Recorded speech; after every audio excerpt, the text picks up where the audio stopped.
Mandai o vosso Espírito Santo Paráclito às nossas almas e fazei-nos compreender as Escrituras por ele inspiradas e concedei-me interpretá-las de maneira digna para que os fiéis aqui reunidos delas tirem proveito. Em nome do Pai, do Filho e do Espírito Santo. Amém. Bom dia, ou boa tarde, dependendo se você já almoçou ou não. Sou Carlos Neve, este aqui é o Vox Fidei, o nosso clube de leitura da Sagrada Escritura. E estamos lendo no momento o livro dos Salmos. Então vamos com mais alguns salmos para o episódio de hoje, tá certo? Sem mais delongas, eu acho que toda a introdução aos salmos que eu poderia fazer eu já fiz no episódio passado. Vamos apenas continuar a partir daqui. No último episódio a gente leu até o Salmo 10, ou a segunda parte do Salmo 9, dependendo de como sua Bíblia divide.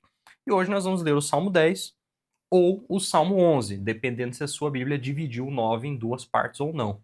No caso da nossa Bíblia da CNBB, que é a que nós utilizamos aqui, é o Salmo 11, mas entre parênteses vem indicado que é o 10, para ficar fácil para a gente, beleza? Então vamos lá. Para a gente começar, eu vou pegar aqui já aqui o nosso trechinho da Liturgia das Horas, para a gente relembrar aqui os 3 últimos salmos, porque o meu celular tinha descarregado, né? Eu fiquei devendo essa aí para vocês. Então vamos nessa. No Salmo 8, 7, 8 e 9, né? O Salmo 7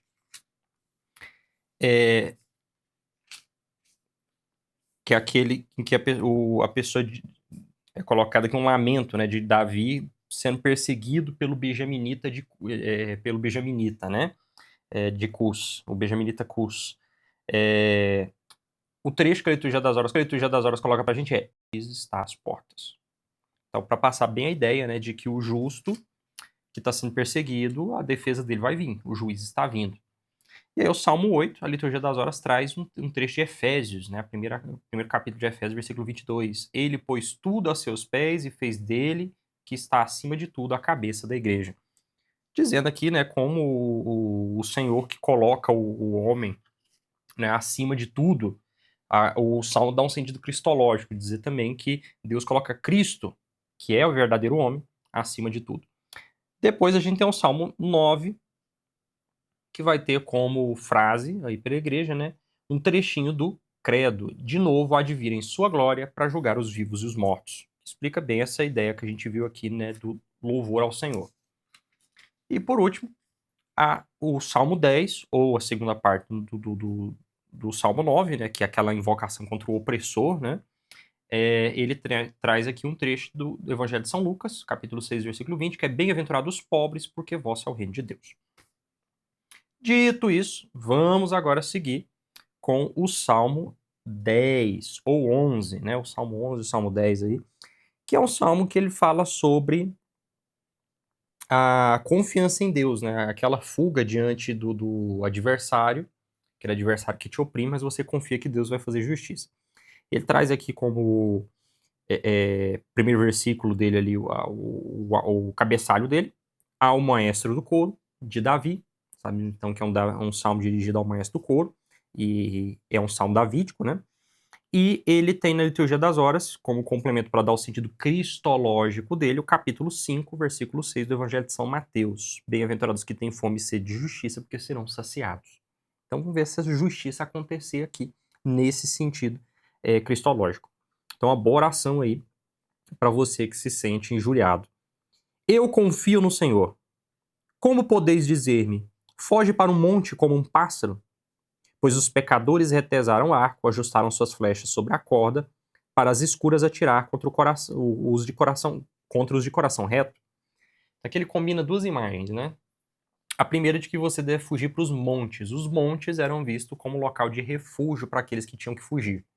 Tanto por questões da natureza, né? Por exemplo, diante de uma inundação, eu vou para o monte, quanto no fato de que o monte era o que tinha fora da cidade, livre das feras, não era no meio do mato, né? No qual você se refugiava das próprias pessoas mesmo, né? Vale lembrar que Jerusalém e a maioria das cidades de Israel estão em regiões montanhosas, no qual tudo que tem ao redor são montes. Né? Vale lembrar o Monte Calvário era do lado de fora de Jerusalém, né? E aí ele fala, ó, eu confio no Senhor, por que você está me mandando esconder como se eu fosse um refugiado? Por que você está me mandando... E aí ele já traz uma segunda linguagem. Voa aos montes como um pássaro, e o inimigo já retesa o seu arco. Então coloca aqui, né, aquele que me persegue como quem caça um passarinho.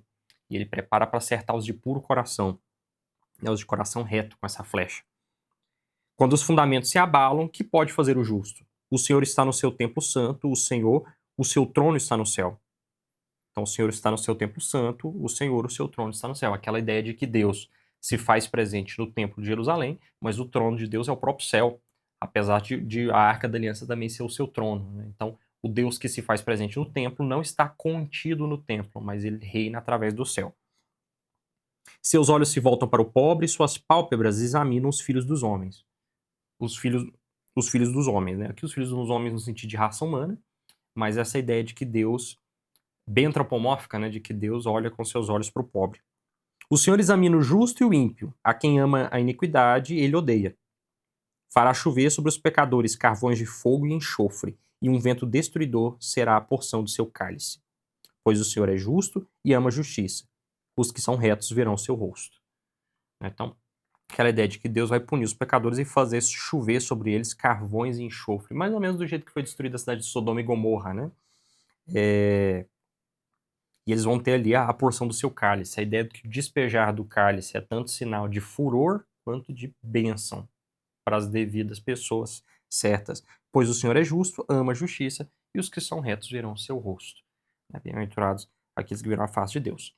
Então, esse é o Salmo 11 ou o Salmo 10. Agora vamos para o Salmo 12, que também pode ser chamado de Salmo 11, para não ficar nessa confusão. Eu vou evitar ficar falando o tempo inteiro, tá? Eu vou seguir o que está na Bíblia da CNBB aqui mesmo, e já é. Então vamos lá. Vamos agora nessa oração, que coloca um subtítulo dela aqui, ao maestro do coro, na oitava, Salmo de Davi. Eu já havia dito para vocês, né? A oitava ela era um tipo de instrumento de 8 cordas que tinha, né? Então tá dirigido aí o jeito de tocar isso. E é uma oração para alguém que está sendo perseguido, sobretudo sendo difamado, né? Alguém que está sofrendo com fofoca. E aí a Liturgia das Horas ela traz para ajudar a entrar no ritmo do Salmo, que é uma frase de Santo Agostinho que diz: porque éramos pobres, o Pai enviou o seu Filho. E aí, vamos ver o que diz o Salmo aqui. Salvai-me, Senhor, pois não há quem seja justo. Desapareceram os que são leais entre os filhos dos homens. Cada um só diz falsidades para seu próximo, com lábios enganadores, falam com um coração duplo. Ele mostra que a maldade, a falsidade se generalizou entre as pessoas, né? Cada um só diz falsidades para o seu próximo, com lábios enganadores falam com o coração duplo. Que o Senhor faça desaparecer todos os lábios fingidos e a língua que fala com arrogância. Aqueles que dizem, com a nossa língua prevaleceremos, os nossos lábios nos pertencem, quem é Senhor sobre nós? Por causa da miséria, dos indigentes e pelo gemido dos pobres, agora me levantarei, diz o Senhor. Porei a salvo aquele a quem desprezam. As palavras do Senhor são palavras sinceras, são prata acrisolada ao fogo, preparada da escória, 7 vezes depurada.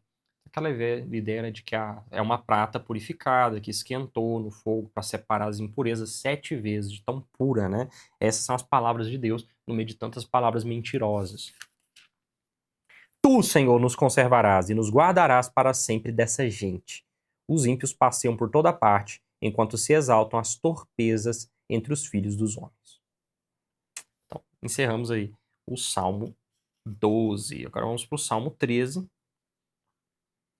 Esse Salmo 13, ele também é uma oração, também é atribuída a Davi, né? E ele tem a ideia de ser, mais uma vez, a súplica de alguém que está sendo oprimido, abandonado.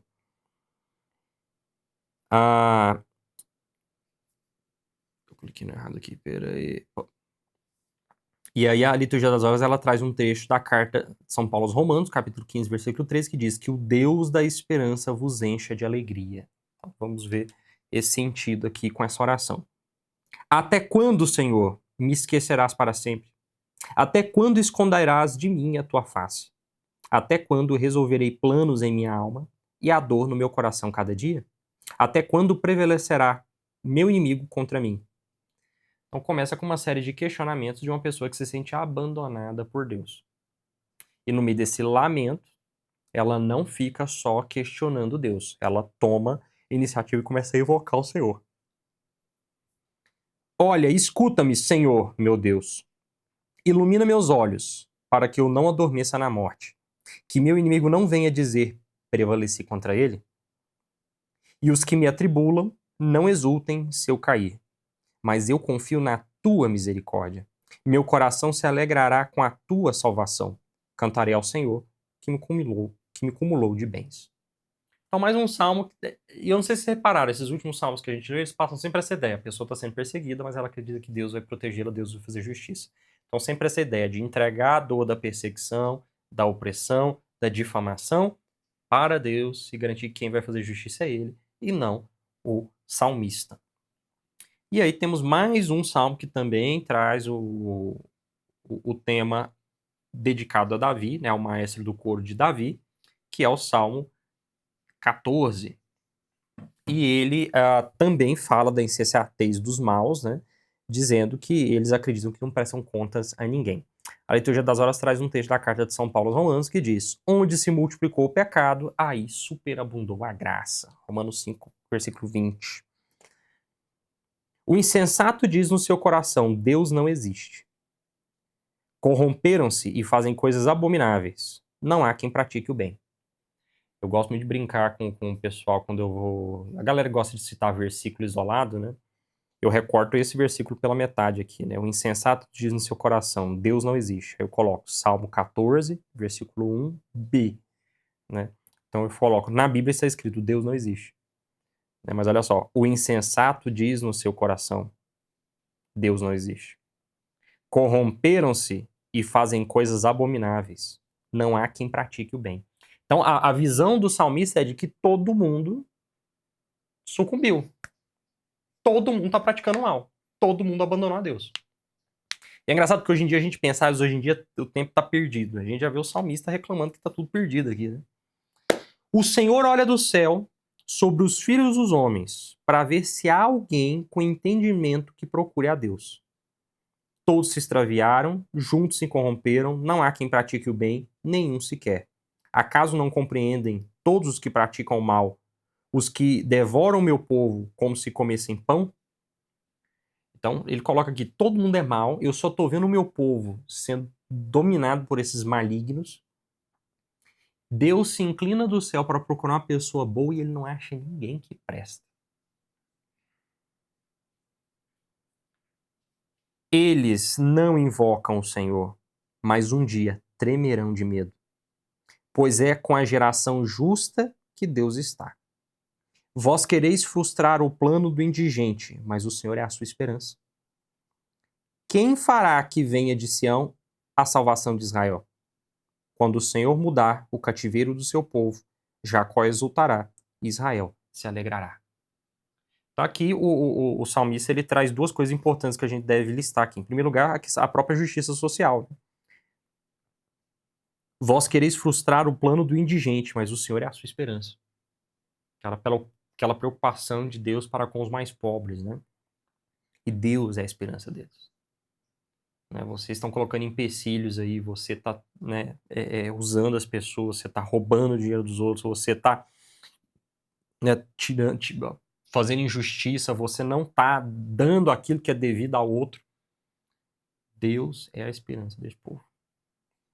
E aí o salmista já puxa qual é o que ele mais quer quando o Senhor mudar o cativeiro do seu povo. Que dá pra gente entender que esse salmo, apesar dele estar atribuído a Davi, ele data do período do cativeiro de Israel e do cativeiro de Judá. Ou seja, o cativeiro de Israel ali na mão dos assírios e o cativeiro de Judá na mão dos babilônicos. Então, quando o Senhor mudar o cativeiro do seu povo, Jacó exultará e Israel se alegrará.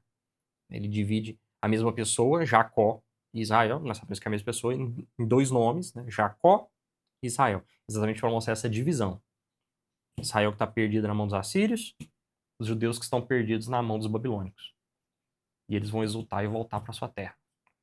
Então, aqui consegue datar para a gente um pouco o contexto do Salmo, né? Mas mostra aqui uma oração de apelo, de alguém que olha e fala, parece que o mundo está perdido. Né? Então, você no desespero de achar que tudo está perdido, né? De repente é uma boa oração para se fazer. Afinal, como disse aqui a liturgia das horas, onde se multiplicou o pecado, aí superabundou a graça. Bom, agora vamos para o próximo salmo, que é um salmo que serve de introdução ao templo. Esse salmo ele é rezado quando se vai entrar no templo. Então, provavelmente, ele era até cantado como liturgia de entrada, né?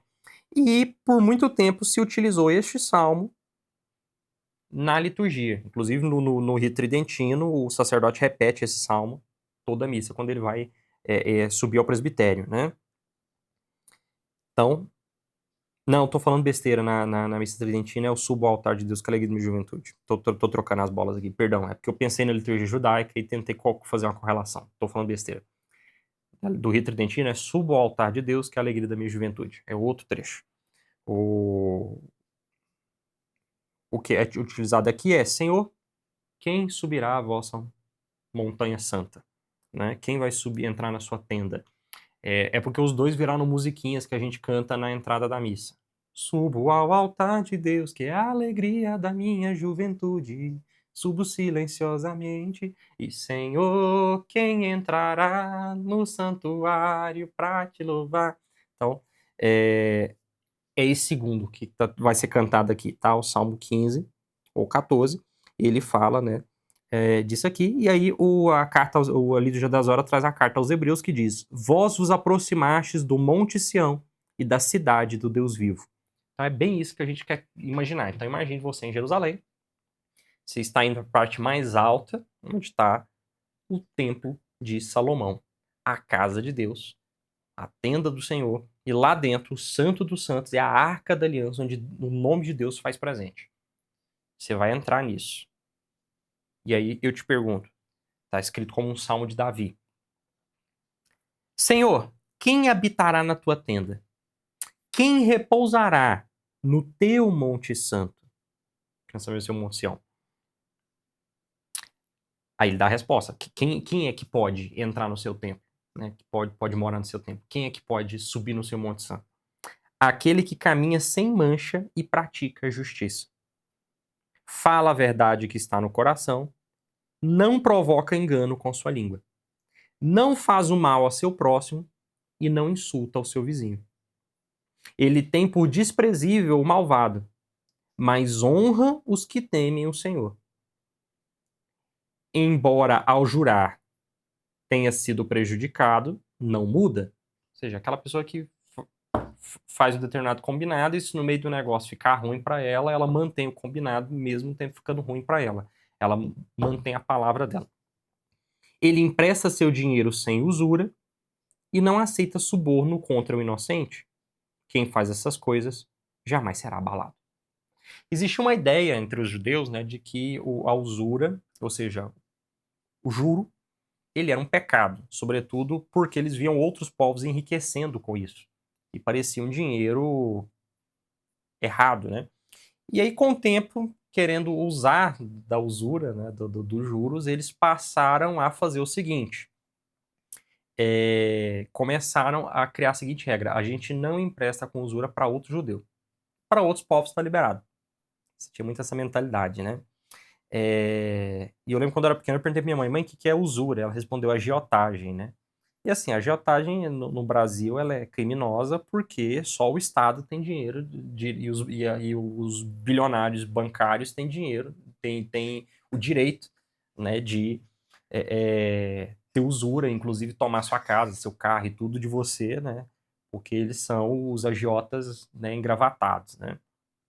Mas eu não vou entrar aqui na discussão sobre a agiotagem, né? A questão sobre o juro, se o juros é um pecado ou não. São Tomás de Aquino vai dizer que não, uma vez que é o que é combinado. Se o juro não é abusivo e ele foi combinado, ou seja, a pessoa pegou emprestado sabendo que haveria aquela taxa de juro, então o juro em si não é um pecado. O problema do juro é tanto quando ele não é combinado ou quando ele é abusivo, que é mais ou menos o que esses engravatados bilionários fazem aí, tomando casas, carros né, e sujando o nome, pisando no pobre, na viúva e no órfão. Que o Senhor faça justiça. Né? Então, é mais ou menos por aí. Eu não vou entrar nessa discussão, não sou professor de moral, Vocês jogam isso aí para quinta-feira, o K2 responder para vocês. Mas a questão é, quem subirá ao Monte Santo do Senhor? Aquele que empresta seu dinheiro sem usura e não aceita suborno contra o inocente. Quem faz essas coisas jamais será abalado. Então o Salmo, ele praticamente lista pra gente como ser uma pessoa boa, como poder estar diante de Deus, como ser santo. Né? Eu uso esse Salmo aqui no meu livro Catequese dos Super-Heróis quando eu vou falar da pureza, né? O Shazam, né? Eu uso o super-herói Shazam ali para explicar. Eu vou falar pureza. O que é ser puro, né? Pô, ser puro é poder estar diante de Deus. Porque o pessoal confunde pureza só com castidade, né? Não, pera aí. Não faço sexo, então eu sou puro. Não adianta nada você não fazer sexo. Isso é uma pessoa maligna. Do mal, soberba, que insulta os outros, que pisa em todo mundo. Não adiantou nada a sua castidade. Então, pera aí. O que é uma pessoa pura? Quem tem coração puro? Quem habita a tenda do Senhor e repousa no seu monte santo? Aquele que caminha sem mancha e pratica a justiça. Fala a verdade que está no coração, não provoca engano com a sua língua. Não faz o mal ao seu próximo e não insulta o seu vizinho. Ele tem por desprezível o malvado, mas honra os que temem o Senhor. Embora ao jurar tenha sido prejudicado, não muda. Ele empresta seu dinheiro sem usura e não aceita suborno contra o inocente. Quem faz essas coisas jamais será abalado. Então tá aí um exame de consciência para vocês. Lembrando aqui o sentido cristológico que a gente botou. Vós vos aproximastes do Monte Sião, a cidade do Deus vivo. Quem é esse vós? Vocês? Nós? Os cristãos? Na medida em que vamos atrás do Cristo, do seu novo Monte Sião, da sua nova cidade santa, que é a sua igreja. O seu altar, seu sacramento, seu santíssimo sacramento. Se nós nos aproximamos, quem pode entrar na fila da comunhão? Aquele que caminha sem mancha, pratica justiça, fala a verdade que está no coração, não provoca engano com sua língua, não faz o mal ao seu próximo e não insulta o seu vizinho. Ele tem por desprezível o malvado, mas honra os que temem o Senhor. Embora ao jurar tenha sido prejudicado, não muda. Ele empresta seu dinheiro sem usura e não aceita suborno contra o inocente. Quem faz essas coisas jamais será abalado. Então, esse é um mistério. Está aqui o plano de vida para você seguir. Reze, medite, se analise e faça propósitos. Próximo salmo. Esse salmo, ele vem com o termo, né? Mictan. O que dá a entender para a gente que ele é um salmo levítico. No sentido que ele é um salmo para o povo levita, né? E esse salmo levítico, né? Esse salmo do povo levita, a gente vai ver aqui que ele fala de uma perspectiva sacerdotal, mas os padres da igreja, ou melhor, os cristãos, como um todo, até antes dos padres da igreja, veem como um salmo que claramente fala de Jesus. E aí, não vou ler o que a liturgia das horas fala, por enquanto. Vamos seguir aqui. Guarda-me, ó Deus, porque em ti espero. Eu disse ao Senhor, és tu o meu Senhor, fora de ti não tenho bem algum. Aos santos que estão na terra, pessoas honradas, vai toda a minha estima. Multiplicam-se as dores dos que correm atrás de outros deuses. Não derramei suas libações de sangue, nem terei seus nomes em meus lábios. Senhor, porção de minha herança e minha taça, tu tens na mão a parte que me cabe. Para mim as cordas caíram em terrenos aprazíveis. Sim, minha herança é preciosa para mim. Aqui a gente consegue ver uma pessoa que está louvando a Deus e vê Deus como o que há de mais importante para ele. Nenhum bem encontra fora de Deus, ele vai dizer. E a gente percebe em que sentido ele fala disso, né? Gente, a maior preocupação de todo o Antigo Testamento é não cair na idolatria. Entender que só existe um Deus e que esse Deus é um Deus ciumento. E é com esse Deus que você deve firmar o seu coração. Hoje em dia, numa cultura totalmente monoteísta, e eu diria até ateísta, não entra na nossa cabeça toda uma discussão sobre deuses. Mas para o povo antigo, era muito difícil fazer essa mudança de pensamento, de acreditar em vários deuses para acreditar em um Deus só. e perseverar acreditando em um Deus só, quanto todas as pessoas ao redor acreditavam em vários deuses. Então, por isso que a gente vê o povo de Deus caindo tantas vezes na idolatria e o Antigo Testamento tratando isso como de fato é o pecado mais terrível de todos. Muito pior do que matar, ter relações sexuais né, fora do casamento, roubar, mentir. Muito pior do que isso tudo é não reconhecer o único Senhor e adorar aos ídolos.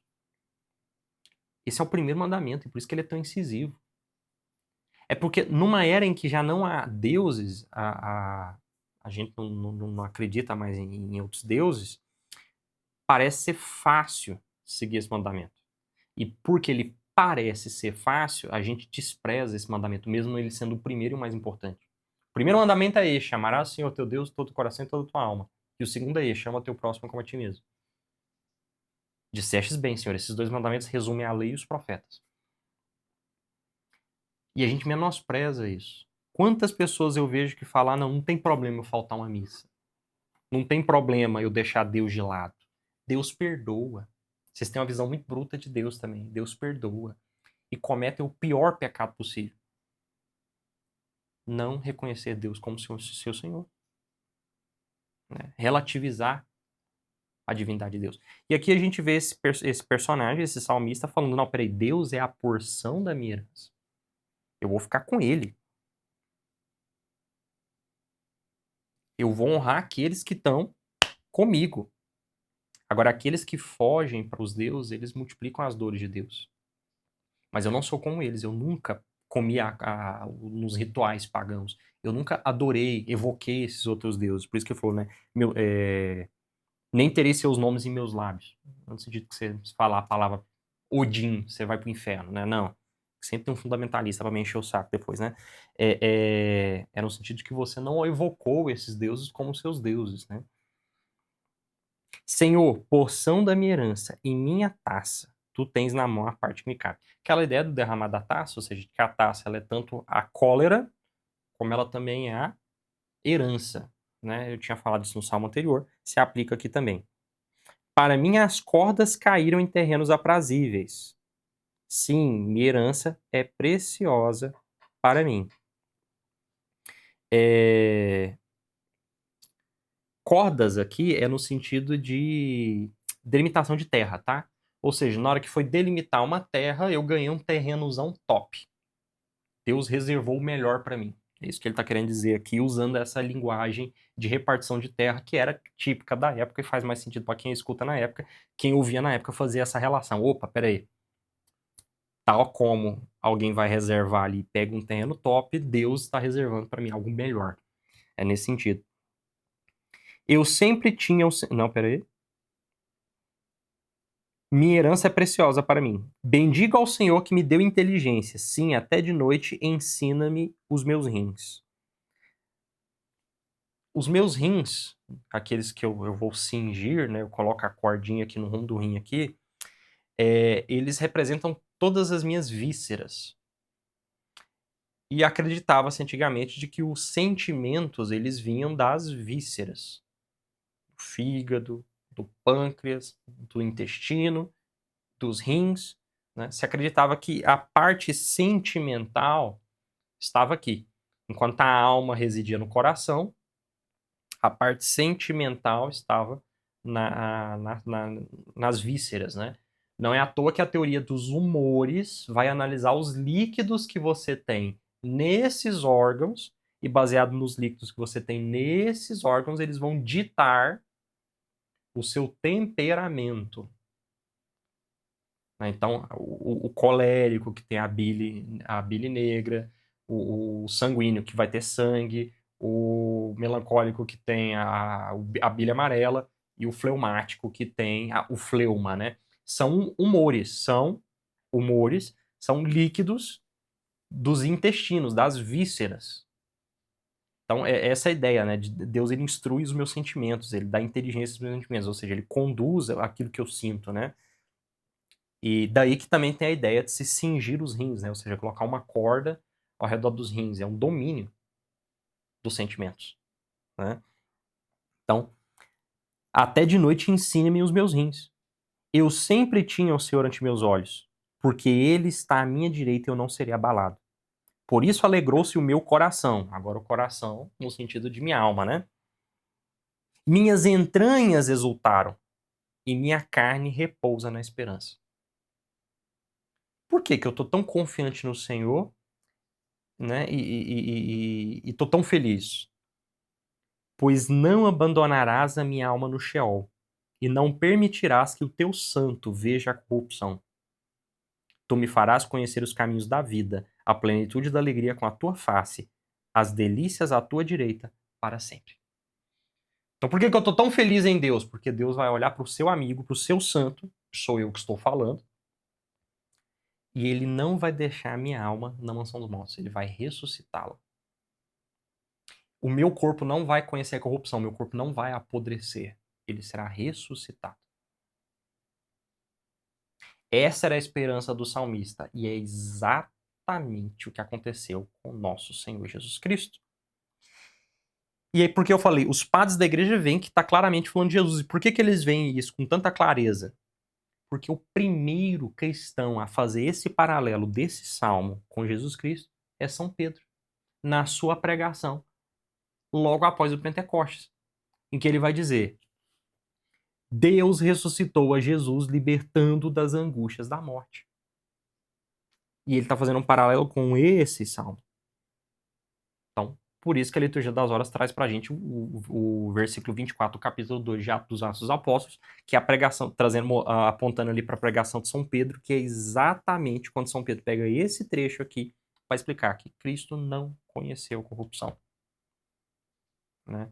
Então, Deus cuida dele. Voltando para o sentido veterotestamentário, lembra que eu tinha falado que a marcação Mictã, ela indicava pra gente que era um salmo de levita? Os levitas não têm terra. Os levitas não têm herança. A porção de terra passa para as outras 12 tribos, não para o levita. A porção de terra do levita, a herança do levita é o Senhor. É nesse sentido que o levita estava dizendo aqui que a herança dele era o Senhor. Mas Cristo, que não tem herança na terrena, a herança dele é muito mais o Senhor. Então, repara, tem todo o sentido teológico do ponto de vista judeu e tem toda a ressignificação cristológica que já São Pedro faz. Então, não foi a terrível Igreja Católica que fez depois uma releitura dos Salmos. Não, a gente já vê São Pedro relendo esse salmo aqui.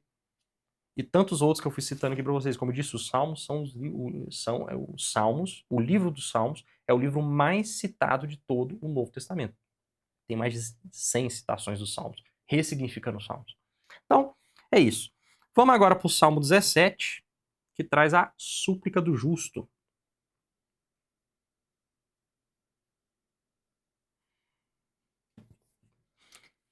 Esse salmo é atribuído como se fosse uma oração de Davi.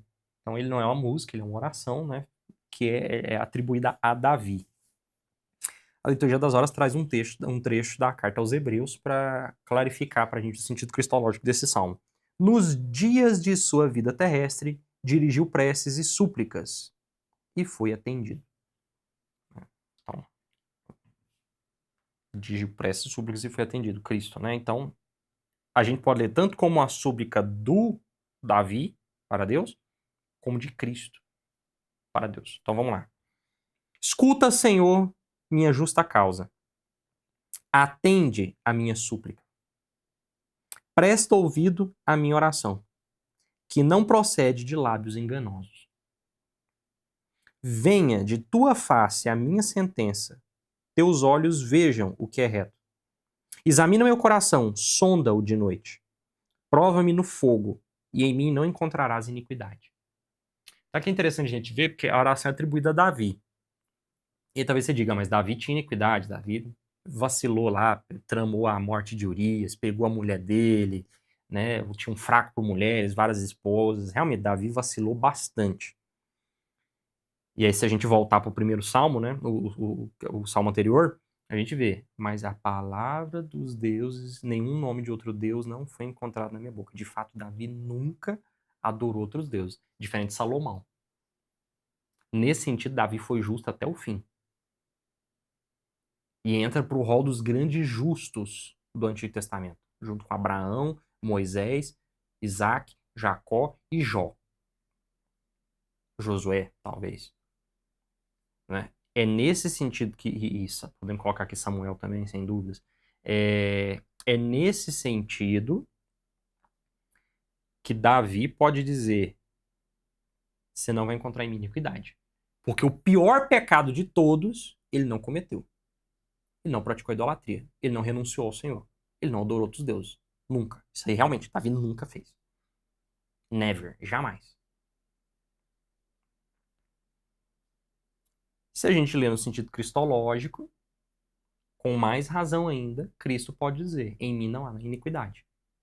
Então, vamos ler imaginando Davi com toda a liberdade poética, ou ler imaginando o Cristo, fazendo muito mais sentido. Presta ouvidos à minha oração, que não procede de lábios enganosos. Venha de tua face a minha sentença, os teus olhos vejam o que é reto. Examina meu coração, sonda-o de noite.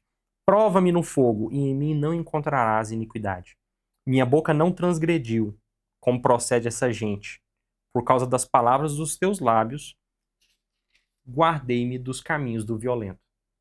Conserva meus passos nas tuas veredas, para que meus pés não se desviem. Clamei a ti, porque tu me ouves, ó Deus. Inclina para mim o teu ouvido e escuta minhas palavras. Mostra a maravilha de tuas misericórdias. Tu que salvas dos rebeldes, é muita letra L aqui, peraí. Tu que salvas dos rebeldes os que se refugiam à tua direita. Os que refugiam à tua direita. Quem é que está à direita de Deus, Pai? Tá vendo? É muito cristológico a coisa. Guarda-me como a pupila do teu olho. Protege-me à sombra de tuas asas, diante dos ímpios que me oprimem. Meus inimigos cercaram-me com furor, fecharam seu coração, sua boca fala com arrogância. Avançando agora me cercam, fixando os olhos em mim para me derrubar. Sua aparência é a de um leão, pronto para a presa, como a de um leão novo, agachado no esconderijo. Aqui a gente vê tanto Davi passando ali por alguma perseguição, um justo que passa por qualquer perseguição, você pode rezar aqui nesse sentido, né? Você é uma pessoa muito boa e está sofrendo tribulações aí. Eu não tenho tanta coragem, mas tudo bem. E você pode pensar, né, como Cristo, que está sendo perseguido ali, né, por aqueles que estão tramando a morte dele. Em todos os casos, a linguagem aqui é muito interessante porque fala que a aparência deles é de um leão, pronto para a presa, um leão novo agachado no esconderijo. Mais uma vez, a imagem do inimigo, com I maiúsculo agora, para você entender, que, né, sendo retratado como um leão que está pronto para dar o bote. É a terceira vez que a gente vê isso no Antigo Testamento, e Pedro já faz isso lá no Novo Testamento, né? Essa ideia de que o inimigo está rondando como um leão rugir, procurando a quem devorar. Resistir e firmes na fé. Então vamos lá. Levanta-te, Senhor, vem antes dele, abate-o. Com a tua espada, livra minha alma do ímpio. Dos mortais, com a tua mão, Senhor. Dos mortais, cuja parte termina desta vida, sacia com os teus bens o ventre deles. Saciem-se também os filhos e deixem as sobras a seus pequeninos. Eu, porém, com a minha justiça verei a tua face, e ao despertar-me, saciarei com a tua presença. Então, olha que profundo isso, né? Levanta-te, Senhor, vem antes dele, abate-o com a tua espada, livra minha alma do ímpio. Dos mortais com a tua mão, Senhor, dos mortais cuja parte termina nesta vida. Então, aquele que é mau, a parte dele termina nessa vida. O que ele tem de festa é aqui. Acabou. Depois, né? Vem cá e elimina ele, Senhor. Né? Sacia com os teus bens o ventre deles, saciem também os filhos e deixem as sobras a seus pequeninos. Então, assim, se eles querem ficar com o bem bom, Deus pode deixar. Fica com o bem bom. Eu vou dormir e quando eu acordar eu vou ver o rosto de Deus. Que bonito. Que bonito. Né? Agora vamos para o próximo salmo. Salmo 18 ou 17.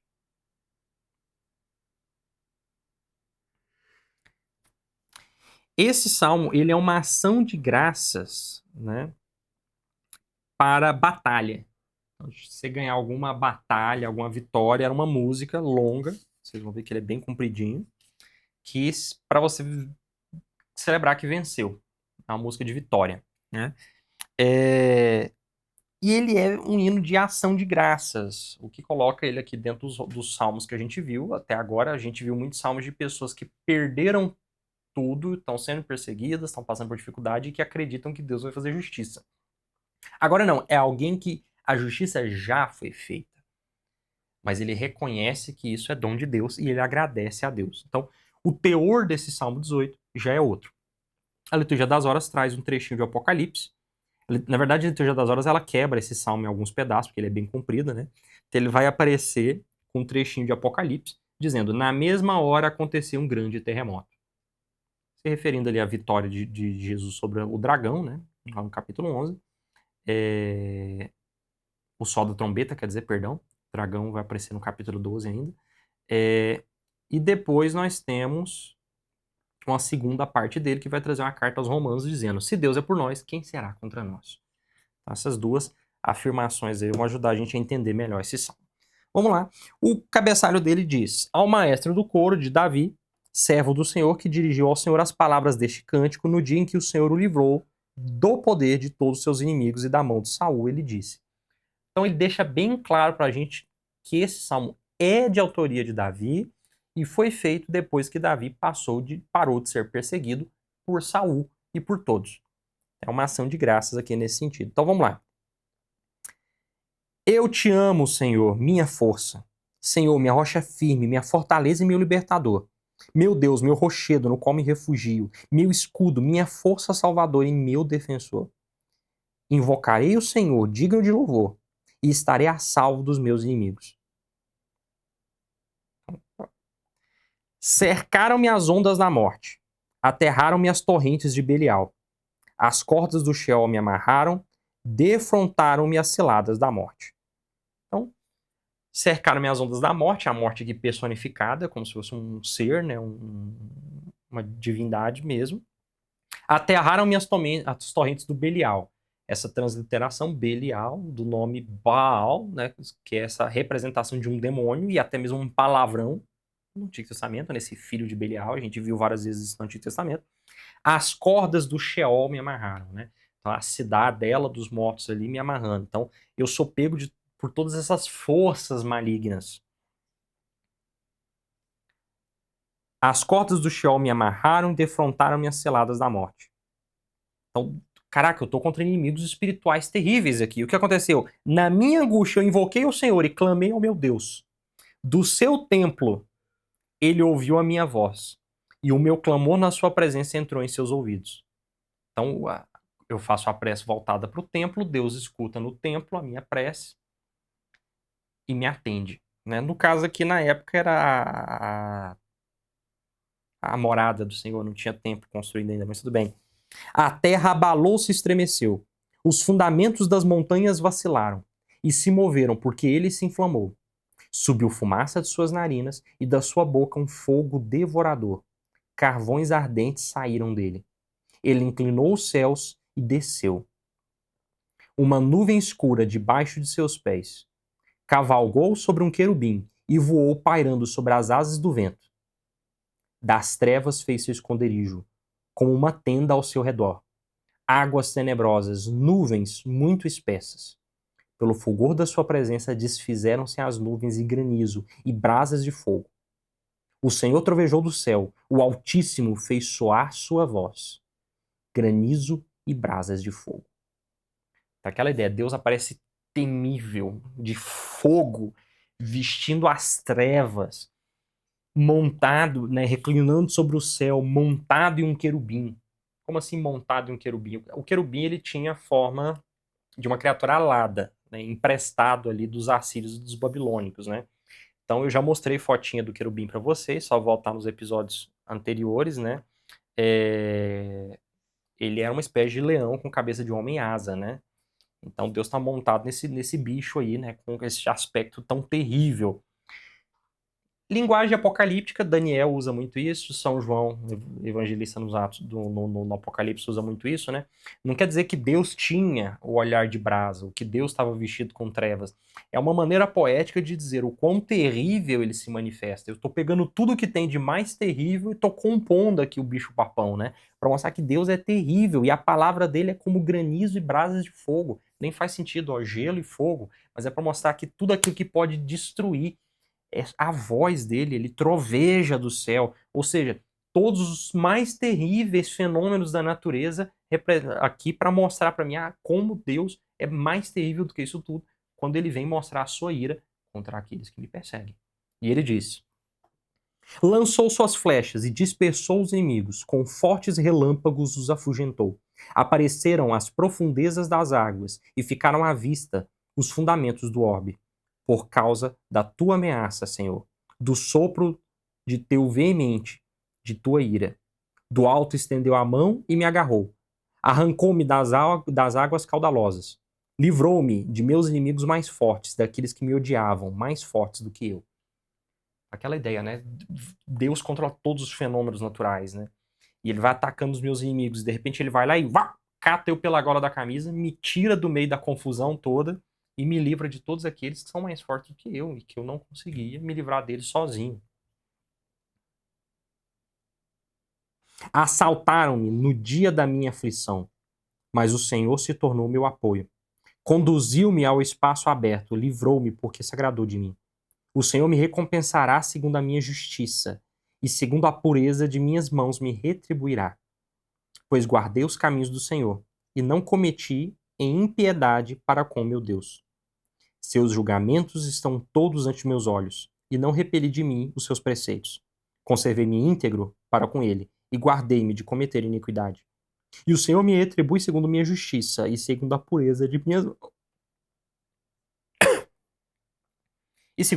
minhas mãos diante dos seus olhos. Como o santo te mostras santo, com o íntegro te mostras íntegro, com o puro te mostras puro, com o perverso usas de astúcia, pois tu salvas um povo humilde, mas humilhas os de olhos soberbos. Tu acendes a minha lâmpada, Senhor, meu Deus, que ilumina minhas trevas. Aquela ideia, né, de como é que Deus age. E é muito interessante isso, né? Com o santo te mostras santo, com o íntegro te mostras íntegro, com o puro te mostras puro, com o perverso usas de astúcia. Então, diante do perverso, ele não vai ser perverso também, mas ele vai ser safo. Ele vai ser esperto contra o perverso. Porque ele sabe que o perverso dá nó em goteira.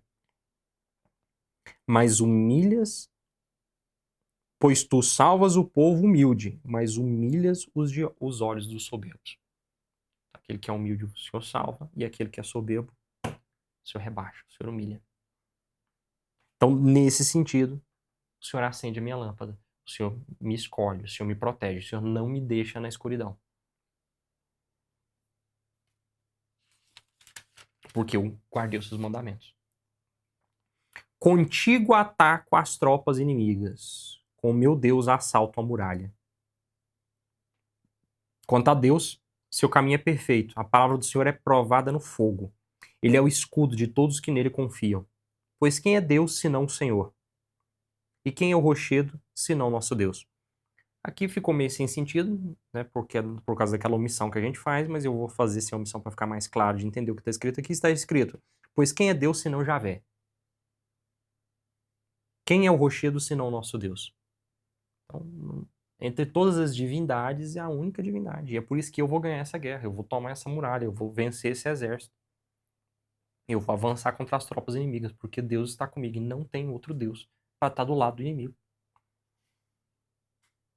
Deus é quem me cinge de força e torna perfeito o meu caminho, que faz os meus pés como os da corça e me dá segurança nas alturas. A corça é leve, ela pula, né? Então pensa um soldado que tem a agilidade de uma corça, consegue pular entre os inimigos, saltar com a espada em mão, né? Ele é leve, ele é poderoso. Então Deus deu força e destreza para ele, né? Ele adestra minhas mãos para o combate, meus braços esticam o arco de bronze. Então, pô, eu tô lutando aqui, mas é Deus que me deu o treinamento, que me deu a força, que me deu a agilidade, né? Que estica o meu arco. Tu me destes o escudo da tua salvação. Tua mão direita me acolheu, e tua atenção me engrandeceu. Deste largueza aos meus passos, e meus calcanhares não vacilaram. Persegui meus inimigos e os alcancei, e não voltei sem os ter destruído. Eu os esmaguei e não conseguiam levantar-se, tombaram debaixo dos meus pés.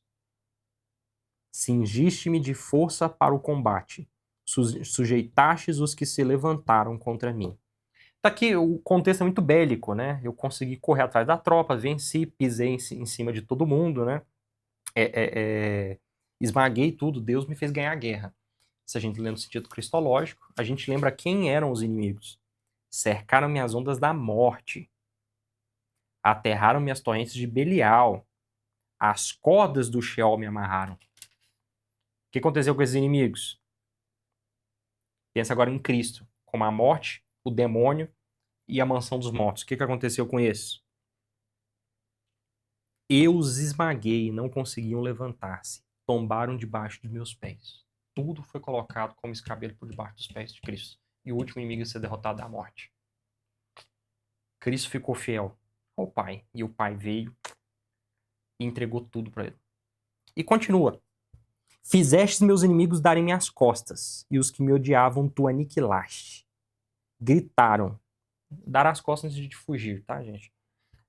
No sentido de dar as costas, tipo, eu precisei dele, ele falou, não vai rolar, né? Não, é no sentido de que, né, ele... Agora que eu vi que eu pulei um versículo aqui, de que eles fugiram. Eu os esmaguei e não conseguiam levantar-se, tombaram debaixo dos meus pés. Eu li até aqui, aí vem um versículo que eu pulei. Cingiste-me de força para o combate, sujeitaste os que se levantaram contra mim. Aquela ideia de que ele vem e me coloca a força, né? Tal como quem coloca um cinturão de força, né? E sujeitaram os que levantaram contra mim. Então ele derrubou todo mundo que veio pro meu rumo, ele derrubou. Fizeste meus inimigos darem minhas costas, e os que me odiavam tu aniquilastes. Gritaram, mas não havia quem os salvasse. Clamaram ao Senhor, mas não os atendeu. Eles até chegaram a pedir por Deus. Mas como o Senhor está do lado do justo, o Senhor não atendeu. Esmaguei-os como o pó levado pelo vento. Calquei-os como a lama das ruas. Livraste-me das contendas do povo. Fizeste de mim um chefe de nações. Um povo que eu não conhecia passou a me servir. Prestam ouvido e me obedecem. Há estrangeiros que me lisonjeiam. Há estrangeiros que desfalecem e saem espavoridos de seus esconderijos. Gente, o Cristo foi enviado para ser servido pelo povo judeu. O povo prometido, o povo reservado. E esse povo tinha que ter acolhido o Cristo e servido a Cristo. Mas eles se voltaram contra o Senhor. Se voltaram contra Cristo. Então o Senhor os humilhou. Eles até pediram por Deus, mas Deus não os ouviu. E quem é que vai servir o Cristo? Um povo que eu não conhecia passou a me servir. Não é no sentido de que Cristo não conhece o povo, mas no sentido de os gentios. Nós que não somos judeus e constituímos um novo povo de Deus, a igreja de Cristo. Um povo que não me conhecia passou a me servir. Prestam ouvido e me obedecem. Esse povo ouviu as profecias e acreditou. Eles não ficaram ouvindo os profetas por séculos falando que eu ia vir, e aí eu vim, e aí eles acreditaram. Não, não, não. Tem uns profetas que falaram isso e ele veio, e eles acreditaram. Há estrangeiros que me lisonjeiam, há estrangeiros que desfalecem e saem espavoridos dos seus esconderijos. O pessoal vem, chega e desmaia na minha frente, tanto que gosta de mim. É o meu novo povo. Já que o que me queria não me seguiu. Olha como o sentido cristológico muda aqui o detalhe do salmo, né? Fica muito mais bonito. Viva o Senhor, bendito seja o meu rochedo. Exaltado seja o Deus da minha salvação. Deus que me concedes a desforra, que sujeitas povos a meu domínio. Meu libertador de inimigos raivosos, tu me elevas sobre os que insurgem contra mim e me livras do homem violento. Por isso te louvarei, ó Senhor, em meio às nações. Ao teu nome cantarei louvores. Ele dá das grandes vitórias a seu rei, e mostra misericórdia a seu ungido, a Davi e a sua descendência para sempre. Que é interessante, não? Ele dá grandes vitórias para o seu rei. Quem é o seu rei? O rei de Israel, no sentido do Antigo Testamento, no sentido cristológico, o Cristo. Ele mostra misericórdia a seu ungido. Quem é o seu ungido? Mexaia, Christos, é o rei, ou o Cristo. A Davi, a sua descendência para sempre. Quem é a descendência de Davi? Os reis de Israel. Mas Cristo era da descendência de Davi. Então notou como é que dá para fazer a leitura? Os padres da igreja se divertiam, desfrutavam muito disso aqui, gente. Porque eles liam, eles entendiam que foi composto com um sentido pelo autor, mas o autor não tinha ideia de como Deus estava escrevendo por cima do que ele estava fazendo. Porque o autor escreveu pensando no rei, e Deus falou, eu tenho um plot que você não tem ideia em cima dessa história que você vai estar fazendo aí. Eu vou ressignificar isso tudo que você está fazendo. Do jeito que você não tem ideia. Você está fazendo profecias das quais você não tem ideia. E esse foi o choque do Cristo, porque Cristo cumpria as escrituras de um jeito que o pessoal não esperava. João Batista, o profeta, mandou perguntar, é tu mesmo que virias ou devemos esperar outro? Porque assim, eu tô esperando aí um Messias, um general, um político, um rebelde contra Roma, e eu não tô vendo isso. Ele não entendeu como as escrituras estavam falando de Cristo. Vai lá e conta para eles o que vocês viram. Os cegos estão vendo, os mudos estão falando, os coxos estão andando do jeitinho que os profetas falaram. Cristo estava cumprindo cada salmo desse de um modo extraordinário e a gente não percebia. Salmo 19. Esse salmo é um salmo muito bonito, porque ele fala da criação, ele faz toda uma perspectiva, né, da criação, né, de Deus Criador. E a Liturgia das Horas traz pra gente um trechinho do Evangelho de Lucas dizendo: o sol que nasce do alto nos visitará para dirigir os nossos passos no caminho da paz. Um trechinho do Benedictus ali, né, para lembrar a gente, mostrando que o sol vem lembrar isso. E depois um trechinho do Evangelho de São Mateus dizendo: sede perfeitos como o vosso Pai Celeste é perfeito. E aí, é baseado nisso que nós vamos ver a perfeição da criação que louva a Deus e louva a lei de Deus. Ao maestro do coro, Salmo de Davi. Os céus proclamam a glória de Deus, e o firmamento anuncia as obras de suas mãos. O dia transmite ao dia a mensagem, e a noite dá conhecimento à outra noite. Não são falas, nem discursos, nem se ouve a sua voz. Por toda a terra se difunde o seu som, e até os confins do mundo vai sua mensagem. Isso aqui, para quem leu a Ortodoxia de Chesterton, que ele vai falar de como a criação fala de Deus, isso aqui é belíssimo, né? E Santo Tomás usou muito isso aqui para falar da sua quinta via, na Suma Teologia, né? Como a criação louva o Senhor. Ela não louva com fala, nem com discurso, nem dá para ouvir a voz, mas há uma mensagem. Os céus proclamam a glória de Deus. O firmamento, né, aquela ideia do céu como uma cúpula, né, proclama como Deus é santo. E isso vai de um dia até outro dia, de uma noite até outra noite. Incessantemente, a criação está louvando a Deus. A criação reconhece quem é o seu Criador. Também nós devemos reconhecer. E aí ele vai dizer: por toda a terra se difunde o seu som, e até os confins do mundo vai a sua mensagem. Então, a mensagem de Deus vai por toda a terra até os confins do mundo, ou seja, até o fim do mundo. Eles tinham uma ideia de terra redonda, no qual não tem fim, né? Mas eles tinham a ideia de que em algum momento, para lá, para aquelas bandas lá, acabava.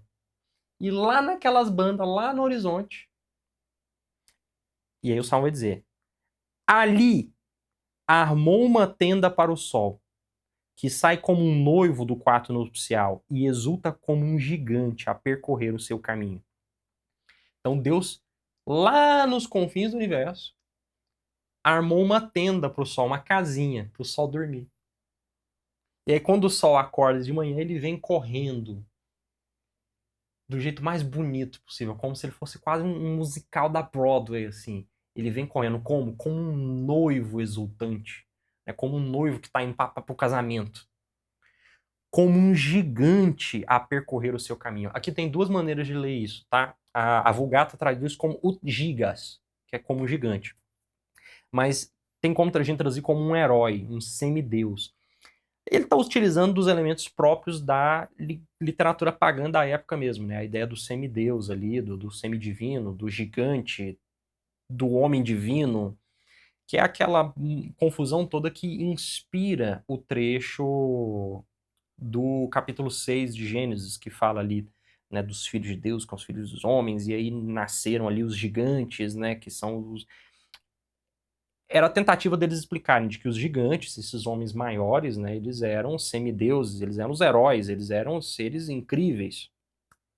E o que o Salmo está fazendo aqui? Ele está admitindo que eles existem? Não, ele está apenas fazendo a comparação. O sol vem correndo como se fosse isso, né? Como se fosse um Hércules, como se fosse, né, um gigante, como se fosse um herói, né? Ele vem correndo, pá, pá, pá, tomando tudo. Que é isso que o sol faz, né? Ele passa tomando conta de tudo, iluminando tudo. E olha que bonito. Então imagina essa coisa, o sol saindo lá da casinha dele, lá nos confins do universo, até onde chegou a glória de Deus, e Deus montou uma casinha pro sol, e o sol vindo agora, passando com tudo. Olha só. Ali armou uma tenda para o sol, que sai como um noivo do quarto nupcial, nascer do sol, né? E exulta como um gigante a percorrer o seu caminho, ou um herói a percorrer o seu caminho. A sua saída é desde os confins do céu, e o seu percurso vai até o outro extremo, e nada pode subtrair-se ao seu calor. Então nada escapa do seu calor, da sua luz.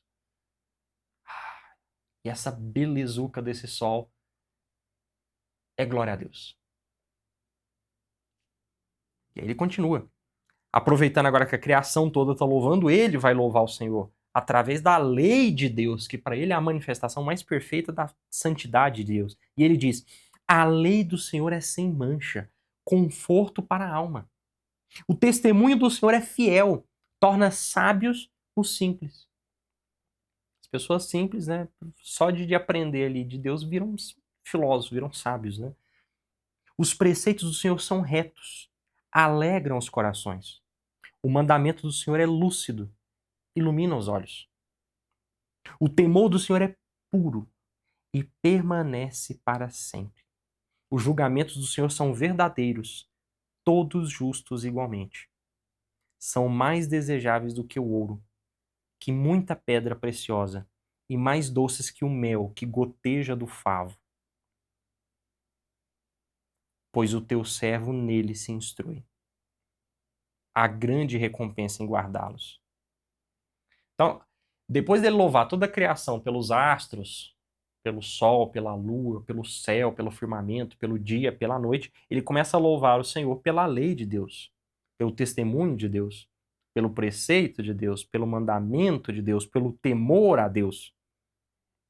Ele vai falando a mesma coisa em várias palavras diferentes e fazendo vários paralelos de como aquilo torna sábio, alegra o coração, ilumina os olhos, permanece, é justo, é melhor do que o ouro, instrui o seu servo e é uma grande recompensa. E ele continua: a quem perceba os próprios erros, purifica-me de minhas faltas ocultas e da soberba guarda o teu servo, para que ela não domine sobre mim. Então, Senhor, eu tenho alguma falta que eu não estou sabendo? Me purifica dela. E não deixa a soberba dominar sobre mim. Então serei sem mancha e ficarei puro do maior delito. Sejam-te agradáveis as palavras da minha boca e a meditação do meu coração na tua presença, Senhor, meu auxílio redentor. A gente, pelo amor de Deus, tem oração mais bonita para fazer do que esse aqui, não. Não tem oração mais bonita do que essa. Definitivamente não, né? Fantástico, né? E aí, vamos agora para o nosso último salmo de hoje, que é o Salmo 20. O Salmo 20, ele também é uma oração de ação de graças. Mais uma vez a gente está celebrando a vitória do rei. O rei saiu para combater, ganhou, voltou e compôs uma música para mostrar o tanto que ele está feliz de ter vencido o combate. O cabeçalho diz ao maestro do coro, é um salmo de Davi, e a liturgia das horas traz uma frase de Santo Irineu dizendo: Cristo ressuscitado recebeu a vida para sempre. Né?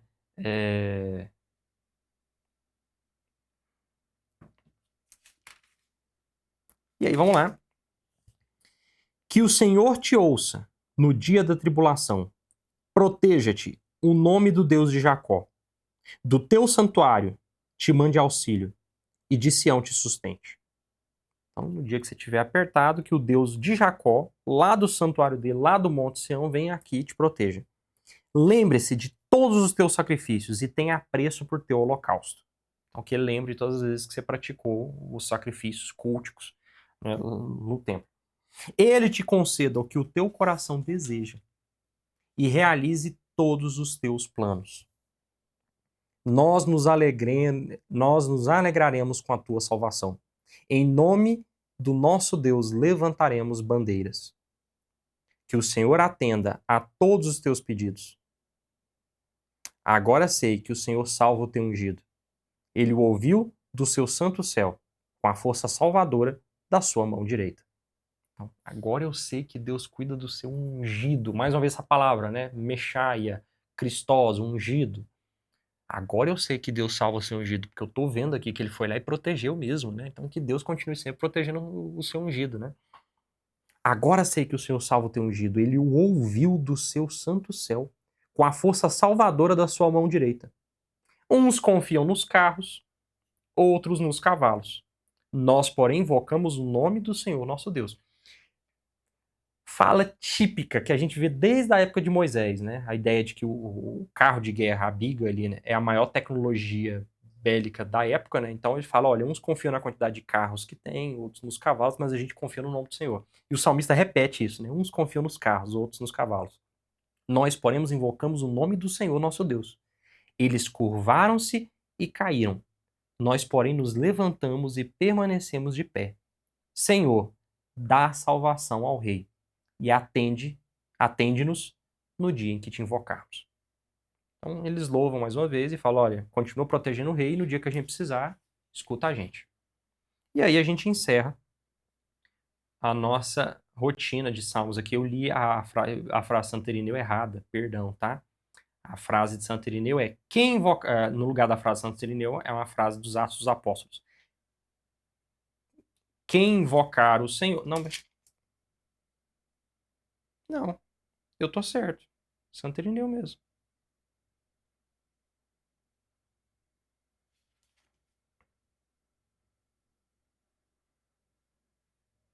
Não, tô errado mesmo. A frase no lugar de Santo Irineu que eu disse, para dar o sentido cristológico, é uma frase de Atos dos Apóstolos, capítulo 2, versículo 21. Quem invocar o nome do Senhor será salvo. É nesse sentido, né, de Senhor, dá salvação ao rei e atende-nos no dia que vos invocarmos. É nesse sentido aqui, tá? A frase de Santo Irineu que eu falei, o Cristo ressuscitado recebeu a vida para sempre, ela vai ser no Salmo 21. Mas isso a gente vai deixar para o próximo episódio, tá certo? Então, acompanhamos 10 salmos aqui, tem muito conteúdo aí para você rezar, espero que algum desses salmos tenha te tocado e que você o leve para a sua oração. Eu, pessoalmente, gosto muito desse salmo, né, que fala do sol trilhando o seu caminho. Para mim é muito significativo, né, o Salmo 19. Né? Então, se de repente toca também, reze-o. Né? Vamos rezar os salmos, uma oração composta por Deus, literalmente. Né? Então, é isso. O Oxy vai ficando por aqui. Até o próximo episódio. Um beijo no seu coração e tchau, tchau.